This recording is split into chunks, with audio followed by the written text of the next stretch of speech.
நீங்கள் பார்த்துக் கொண்டிருப்பது உங்கள் விஜய்.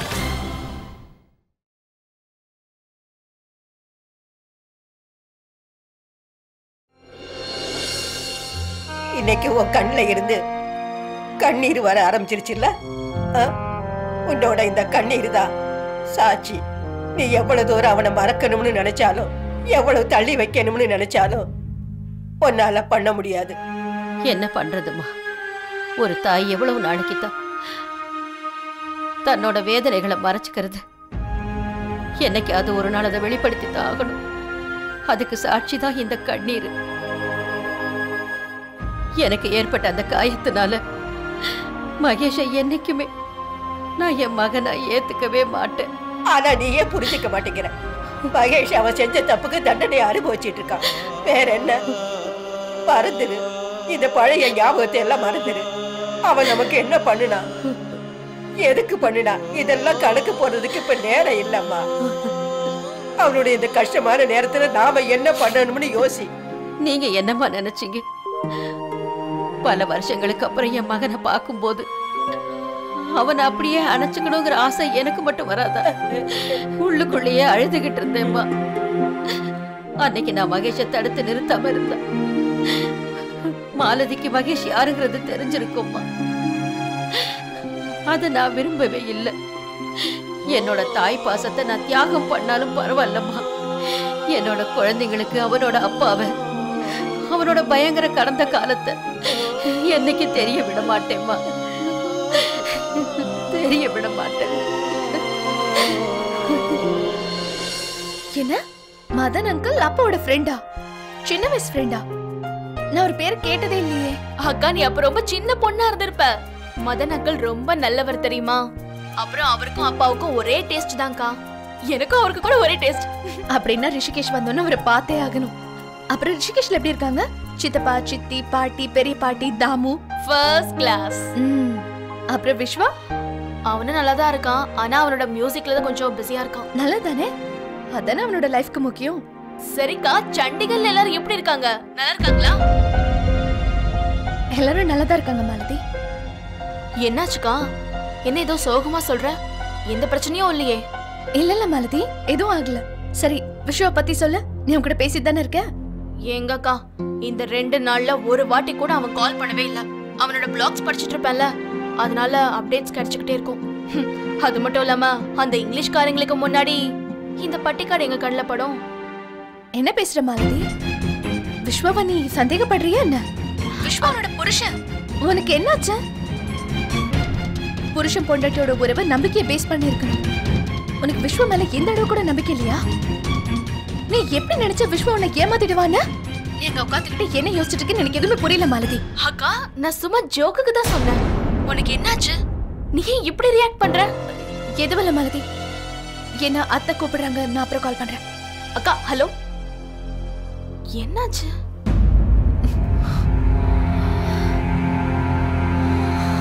அப்புறம் இதான் டிவோர்ஸ்க்கான பேப்பர்ஸ். ஹரிஷ், நான் உங்ககிட்ட கடைசியாக கேட்குறேன், நம்ம பிளான் ஒர்க் அவுட் ஆகும்ல? இது பாரு வினய், நம்ம ஒரு சான்ஸ் எடுத்தே ஆகணும். இதை விட்டா நமக்கு வேற வாய்ப்பும் கிடையாது.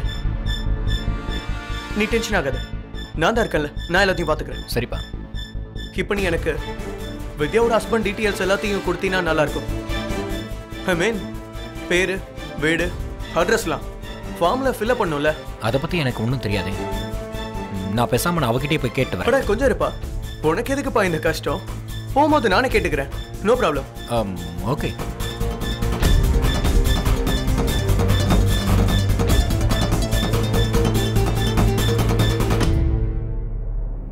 நீ இவ்வளவு அப்பாவியா இருக்கிய வினய்? அப்படியே பசு மாடு மாதிரி. நீ எவ்வளவு சாதாரணமா என்னோட சக்கரவியூகத்துக்குள்ள மாட்டிக்கிற? கொஞ்சம் பொறுமையா இரு, நான் உன்னை என்ன பண்றேன்னு பாரு. போக போக மொத்தமா நீ எல்லாத்தையும் மறந்துடுவேன்.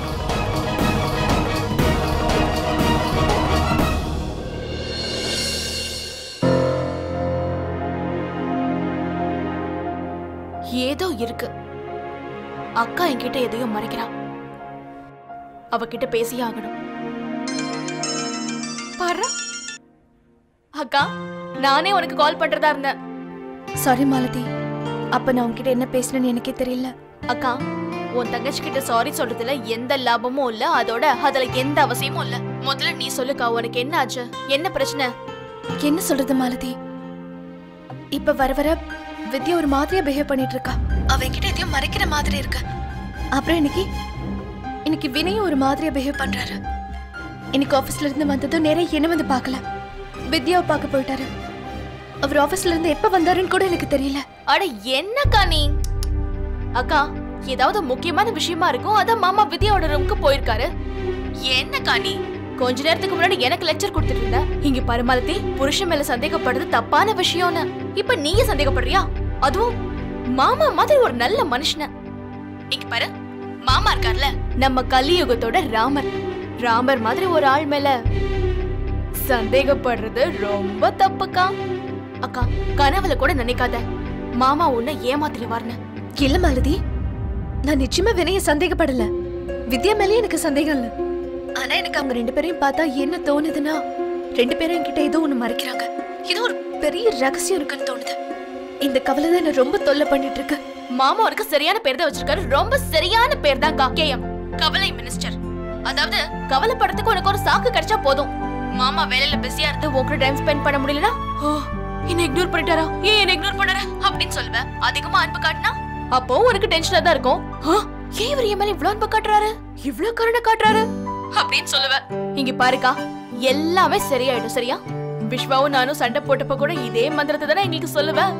இப்ப இதே மந்திரத்தை நீ உன் லைஃப்ல அப்ளை பண்ணணும். அப்புறம் பாரு, உன்னோட பிரச்சனை எல்லாம் சோ மந்திரக்காளி மாதிரி பறந்து போயிடும். எல்லாம் சரியாயிடும். ஆமா மாலதி, எல்லா பிரச்சனையுமே உன்னால ஈஸியா சரி பண்ண முடியும். எல்லா பிரச்சனையுமே உன்னால ஃபன்னி ஆக்க முடியும். சோகத்தை சந்தோஷமா மாத்துறது உன்கிட்ட தானே கத்துக்கிட்டேன். நான் யாரோட தங்கச்சி? போதும் போதும், அங்க போய் இன்னும் நல்லா பேச கத்துக்கிட்டேன். என்னமோக்கா, நான் உன்னை ரொம்ப மிஸ் பண்ணிட்டு இருக்கேன் தெரியுமா? மாமா, பெரியம்மா, ஆன்ட்டி, தாத்தா. ஆனா என்ன இருந்தாலும் நான் லைஃப்ல ரொம்ப ஹாப்பியா இருக்கேன். நான் அம்மா ஆக போறேன். விஸ்வாவோட கெரியர் முன்னேறிட்டு இருக்கு. எல்லாமே பெர்ஃபெக்ட்டா போயிட்டு இருக்குக்கா. அப்புறம் இது எல்லாமே பாசிபிள் ஆனது உன்னால மட்டும்தான்க்கா. நீ காலையில எழுந்திருச்சு எனக்காக எக்ஸ்ட்ராவா 5 minutes ப்ரே பண்ணுவல்ல, அதாலதான் நடந்துச்சு. I love you for that கா. அப்புறம் ப்ளீஸ், நான் பேசுறத கேட்டு இமோஷனல் ஆயிடாத, சரியா? உன் கண்ணுல இருந்து கண்ணீர் வரதுக்கு ரொம்ப நேரம் ஆயிடாது. என்ன பண்றது மாலதி, நீ அப்படி பேசிட்டு இருக்க. சரி சரி சரி சரி சரி, உன் கண்ணுல இருந்து மறுபடியும் கண்ணீர் வரதுக்கு முன்னாடி ப்ளீஸ் நாம இந்த கான்வர்சேஷன்ல இங்க பிரேக் பண்ணிக்கலாம். ஒரு சின்ன இடைவெளிக்கு அப்புறம் மறுபடியும் பேசலாம். அப்புறம் தயவு செஞ்சு ப்ளீஸ் இதுக்கப்புறம் டென்ஷன் ஆகாத. இது ஏன் மேல சத்தியம். ஓகே, பாய்.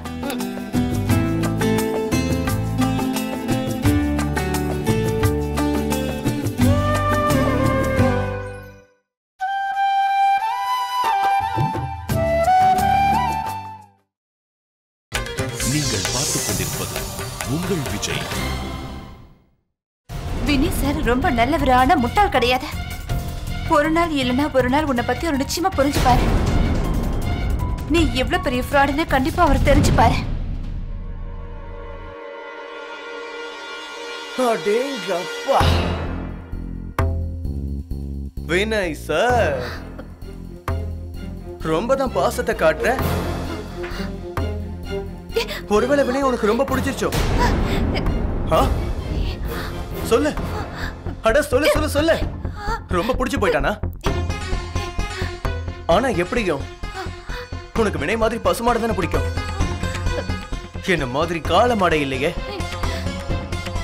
நீத விரும்பினீங்க வினய் மாதிரி ஒரு நல்லவன் உனக்கு புருஷனா வரணும்னு. சொல்லு, நீ இதுதானே யோசிச்சுட்டு இருக்க?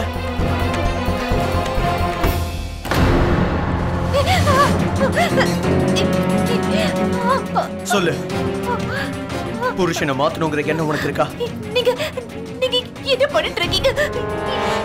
எனக்கு வலிக்குது, விடுங்க. முதல்ல நான் கேட்ட கேள்விக்கு பதில் சொல்லு. வினய் உனக்கு பிடிச்சிருக்கானா? இல்ல. Good good good good good girl, very good. தர்ம பத்னி, வெரி குட். சரி, இது கேளு. ஒரு விஷயத்தை ஞாபகம் வச்சுக்க.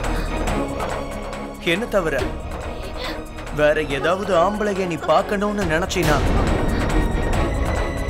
அப்புறம் நான் உனக்கு நேரா மேல போறதுக்கு டிக்கெட் எடுத்து கொடுத்துருவேன். One way ticket.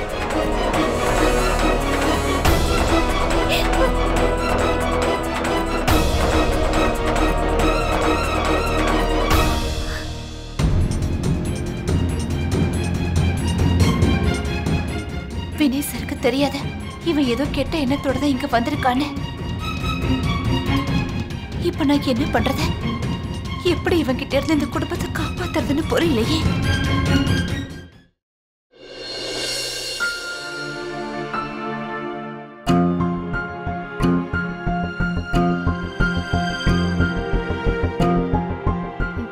தமோ, உன்னோட ஃபேவரட் காய்கறி பூரி எல்லாமே பண்ணி வச்சிருக்காங்க. நீ அமைதியாவே இருக்க. பொண்ணுங்க மாதிரி டயட்ல இருக்கே என்ன?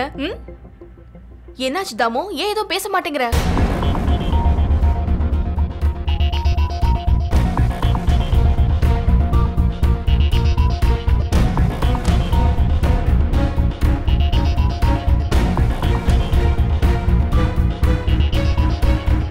நில்லு தாமோ. என்ன ஆச்சு? என்ன ப்ராப்ளம்? ஒண்ணு இல்லக்கா, எனக்கு பசிக்கல. பசிக்கலையா இல்ல வேற ஏதாவது விஷயம் இருக்கா? என்கிட்ட இருந்து நீ எதுவும் மறைக்கலையே. தாமு, என் மேல சத்தியம் தாமு. என் கண்ணை பார்த்து ஒழுங்கா உண்மையை சொல்லு, புரியுதா? என்னாச்சு? என்கிட்ட இருந்து என்ன மறைக்கிற? நான் என்ன பண்றது? ஏற்கனவே ஒரு சத்தியம் பாட்டி வாங்கிட்டாங்க, அப்புறம் ரெண்டாவது சத்தியம் நீங்க வாங்கிட்டீங்க. இப்ப நான் யாரோட சத்தியத்தை காப்பாத்துறது, அப்புறம் யாரோட சத்தியத்தை உடைக்கிறது? தம்மு சொல்லு. மாலதி, ஏன் அவனை தொந்தரவு பண்ற? நான் தான் அவனை திட்டுனேன். ஏன் பாட்டி இவனை ஏன் திட்டுனீங்க? நான் அவனை கடைக்கு போக சொல்லும் போதெல்லாம் போக மாட்டேன்னு சொல்றான். பாவம் தினமும் தானே கடைக்கு போயிட்டு இருக்கான். ஒரு நாள் போலனா என்ன ஆயிட போகுது பாட்டி? டேய், சரிதான், அவனுக்கு கோவத்தை வர வச்சிட்டீங்களா? இவனை சமாதானப்படுத்துறது அவ்வளவு ஈஸி ஒன்றும் இல்லை. அதோட சாப்பிடாம வேற போயிட்டான். இருங்க, வந்துடுறேன்.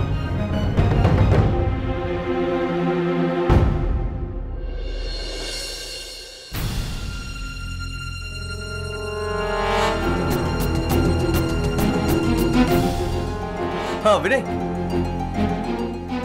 இத பாரு, நான் வித்யா ஹஸ்பண்டோட டீடைல்ஸ் கொண்டு வந்திருக்கேன். அப்புறம் நான் ஒரு லோக்கல் டிரைவர் கிட்ட பேசியிருக்கேன். அவன் அவனோட கை காலை உடைச்சிருவான். அதெல்லாம் வேண்டாம் ஹரிஷ், அதுக்கெல்லாம் என்ன அவசியம் இருக்கு சொல்லு. இந்த வேலையை அமைதியா இருந்தா எதுவும் நடக்காது. நம்ம யாருன்னு காட்டினாதான் அவங்களுக்கு புரியும். இல்ல ஹரிஷ், நான் எதுக்கு சொல்றேன்னா, வித்யாவோட புருஷன் அவன் ஏற்கனவே பண பைத்தியம். அவனுக்கு என்ன பணம் வேணுமோ அதை நம்ம கொடுத்துடலாம், அவ்வளவுதான். ஆனா அடிதறிக்கலாம் அவசியமே இல்லை. ப்ளீஸ். ஓகே, நான் பேசியே பார்த்துட்டு வந்துடுறேன்.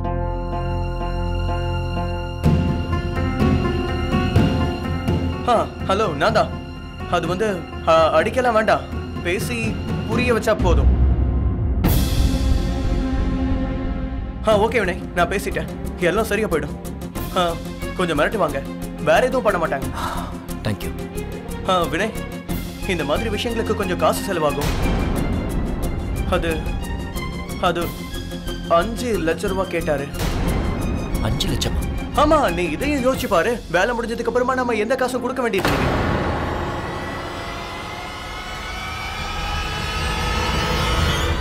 சரி, நான் என்னோட செக் புக்கு கொண்டு வரேன். ஹே வினய், அட என்னப்பா நீ, இந்த மாதிரி விஷயம் செக்ல நடக்காது. அவங்க எல்லாம் கேஷ்ல தான் டீல் பண்ணுவாங்க. அப்ப சரி, நான் கேஷ் கொண்டு வரேன்.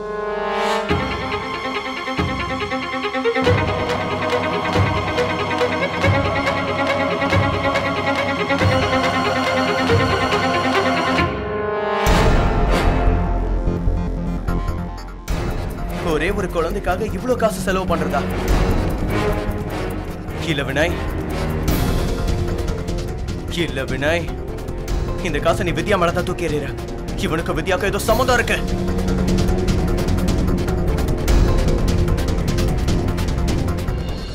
ரிலாக்ஸ். இதை நினைச்சு டென்ஷன் ஆகாத, ரிலாக்ஸ் ஆறு. உன் கோவத்தை கண்ட்ரோலா வச்சுக்கோ.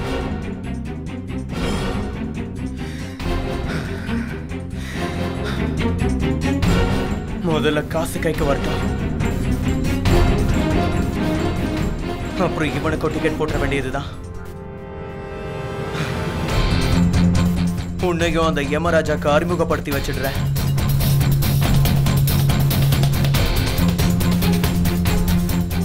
வினய் வெதேரா, உன்னோட count down starts.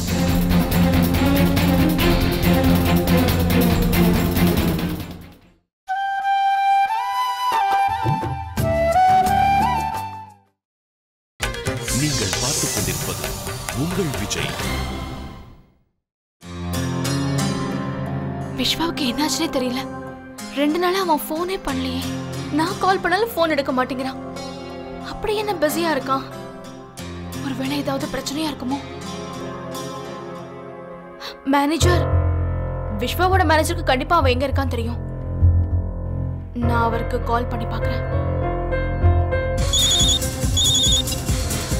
Hello hello, நான் விஸ்வா வதேராவோட வைஃப் பேசுறேன். பாருங்க, நான் அவர்கிட்ட பேச 2 நாள் ஆச்சு. அவர் எங்க இருக்காருன்னு சொல்ல முடியுமா? ஹலோ ஹலோ, நான் விஸ்வாவை பத்தி தெரிஞ்சுக்கணுங்க. ஹலோ ஹலோ, பாருங்க, நீங்க பேசுறது எதுவுமே எனக்கு கேட்கல. ஹலோ,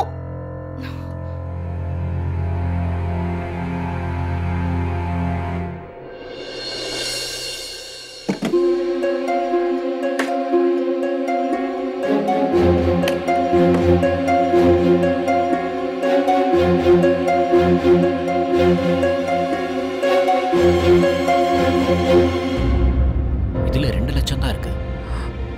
பத்தாதே. வினய், இவ்ளோ காசு? ஜீவிதா, நான் உங்ககிட்ட நேத்து 4 லட்சம் ரூபாய் கொடுத்தேன்ல, அதை எங்க வச்சிருக்க? நீங்க தானே சொன்னீங்க அந்த காசை நான் அத்தை கிட்ட கொடுத்துட்டேன். என்னாச்சு வினய்? ஒருவேளை உங்களுக்கு காசு தேவைப்பட்டதுன்னா ஏடிஎம்ல இருந்து எடுத்துக்கோங்க. ஜீவிதா, புரிஞ்சுக்கோ, ஏடிஎம்ல இருந்து 3 லட்சம் எல்லாம் எடுக்க முடியாது. அதுக்கே நீங்க இவ்ளோ டென்ஷன் ஆகுறீங்க. நாளை காலையில பேங்க்ல இருந்து எடுத்துக்கோங்க. ஆனா ஜீவிதா, எனக்கு காசு இப்பவே தேவைப்படுது. உடனே வா. வினய், அப்படி என்ன எமர்ஜென்சி? இப்போ அதை சொல்லிக்கிட்டு இருக்க எனக்கு டைம் இல்ல. நான் அப்புறம் வினய், நீங்க எங்க வரேன்.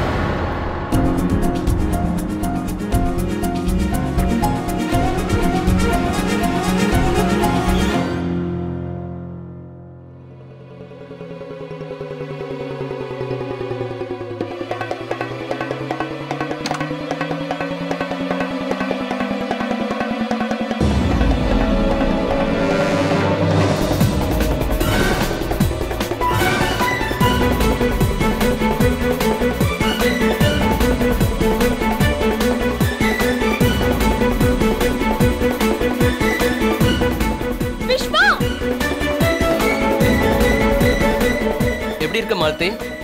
My friends. விஸ்வா, நீ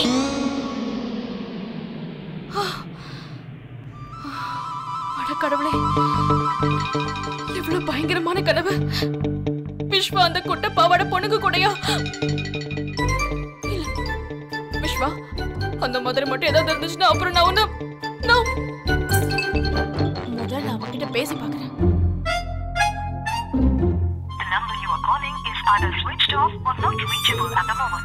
ஏன் உன் போன் கனெக்ட் ஆக மாட்டேங்குது?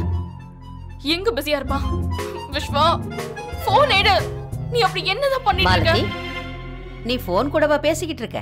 பாட்டி, நான் விஸ்வாவுக்கு போன் பண்ண ட்ரை பண்ணிட்டு இருக்கேன். காலையில இருந்து பண்ணிட்டு இருக்கேன், ஆனா போனுக்கு ரீச் ஆக மாட்டேங்குது. விஸ்வா ஏதாவது வேலையில பிஸியா இருந்திருப்பாரு.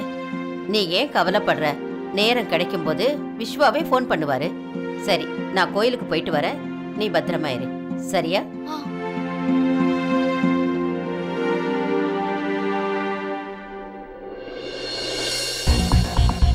வினய் வரத்துக்கு இன்னும் எவ்வளவு நேரம் ஆகும்னு தெரியல. ஹரேஷ், இந்தடா காசு இதுல இருக்கு. இங்க பாரு, இப்போதைக்கு இல்ல 2 லட்சம் இருக்கு. 2 லட்சமா? எனக்கு மொத்த காசும் வேணுமே. வினய், அவங்க எல்லாம் ரவுடிங்க. அவங்கள நான் கமிட் பண்ணிட்டேன். நான் மொத்த காசு இன்னைக்கே கொடுத்தாகணும். இங்க பாரு ஹரீஷ், எனக்கு புரியுது. ஆனா வீட்டுல இவ்வளவுதான் காசு இருக்கு. ஒருவேளை நீ சாயங்காலம் கேட்டிருந்தனா கண்டிப்பா அரேஞ்ச் பண்ணி கொடுத்துருப்பேன். ஆமாப்பா, நீ சொல்றது சரிதான். அது என்னன்னா, நான் கொஞ்சம் டென்ஷன்ல இருந்தேன். நான் என்ன விரும்புறேன்னா, சீக்கிரமா வித்யாக்கு அவ புருஷன் கிட்ட இருந்து விடுதலை கிடைக்கணும். ஒருவேளை என்கிட்ட கேஷ் இருந்திருந்தா நானே கொடுத்துருப்பேன். இங்கே பாருடா, இப்போ ஃபேக்ட் என்னன்னா 2 லட்ச ரூபாய் தான் இருக்கு. அதுவும் இல்லாமல் இந்த ராத்திரியில் 5 லட்ச ரூபாய் ரெடி பண்ணுறது ரொம்ப கஷ்டம். இப்போதைக்கு இந்த காசை நான் வச்சுக்கிறேன். இதை வச்சு நான் எப்படியாவது அவங்க சமாளிக்கிறேன். ஆனால் ப்ளீஸ் நாளைக்கு எப்படியாவது மிச்சத்தை அரேஞ்ச் பண்ணிவிடு. உனக்கு புரியும்னு நினைக்கிறேன். அதை பற்றி நீ ஒன்றும் கவலைப்படாத. பேங்க் திறந்து அடுத்த நிமிஷமே உன் கை காசு வந்துடும். ஓகே ஓகே சரி, நான் அப்புறம் பேசுகிறேன்.